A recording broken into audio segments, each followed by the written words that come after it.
Hey world, it's Michael Gascon, the Horse Guru, and we're in Alaska, and I'm riding a fjord. Can life get any better than this? I don't think so. And I saw a bear and a moose, and we ate some halibut. I'm gonna fish for some salmon. It's awesome. Anywho, we are working on getting that hindquarter disengaged, a flex, moving those shoulders. We're looking at the 3 buttons with your hands. One of the things that is the key to our success is our simplicity. Okay, not only do we like small words that people understand, but we like simple buttons for the horse to understand, and that's why we're able to communicate with so many horses. When you're in the saddle and we're using these reins as the manual override, we literally have 3 buttons and 3 buttons only. Whenever we want to flex, so when we're breaking down body parts of the horse, we have their head, their hindquarters, and their shoulders in that order. We have to control their head before we can control their hindquarters. We have to control their head and their hindquarters before we gain control of their shoulders. The way that we're going to do it is just like this. If you've seen the video on rein management, one hand picks up. Notice I don't lean forward to grab my reins. Stay back here in your command post. We've worked on this a lot with you guys. We want you to be back here. We want you to feel balanced and confident. One hand brings you the reins. The other hand slides down and finds their face. And when I'm flexing, I'm pulling her face to the seam of my jean and my pocket here.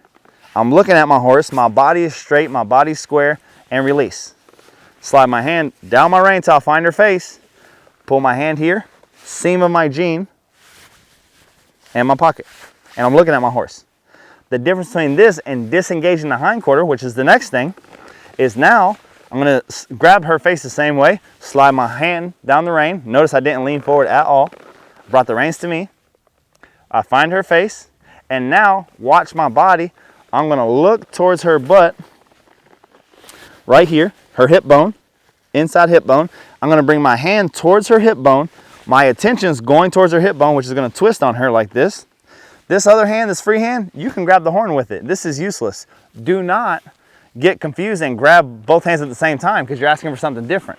So you can just grab onto the horn and we can pull her face towards her butt. Just like that. Now we have her disengaging her hindquarters.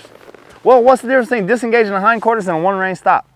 When we're disengaging the hindquarters, we're giving her the impression that we want her to keep moving by pulsating on the reins or by kissing to her to keep her moving, releasing every time she takes a step so we keep her moving. When it's a one-rein stop and you're just physically trying to shut everything down, which we very rarely do, but if we do it, your emergency stop, you're simply going to grab here, pull, and the second she gives you her face and stops, you're going to release. So if we were in motion, oh no, she's running away with me. Come here. And we're gonna pull and hold until everything stands still. And the fact that we're not pulsating, and the fact, pulsating, you know, bumping the reins, and the fact that we're not kissing to her or adding any more energy, she stops. There's very little difference between that and disengaging the hindquarters other than you keep adding the gas whenever you disengage the hindquarters. And the only time I ever want your hands coming across your center in front by the horn is when you're moving those shoulders. And this is the final and third button, is moving those shoulders. And it looks like this. We bring her face towards her shoulder. We look at that shoulder. Your free hand here now can be useful if your horse doesn't know how to do this. And you could take that slack and point it in the direction you want. Got to get the horse going forward. And just like everything that we do from the ground in first grade, we want to see those front feet crossing over.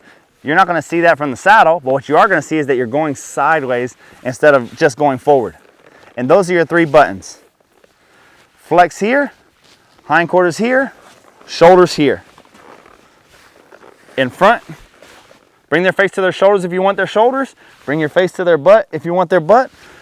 Bring their face towards your hip if you want to flex them. If you can keep it that simple, any horse in the world is going to understand. It doesn't matter if it's a fjord or a warmblood or a Tennessee walker or a Paso or a Peruvian, a pony. Even a pony will understand that. Keep it simple, stay classy. See you in the next video.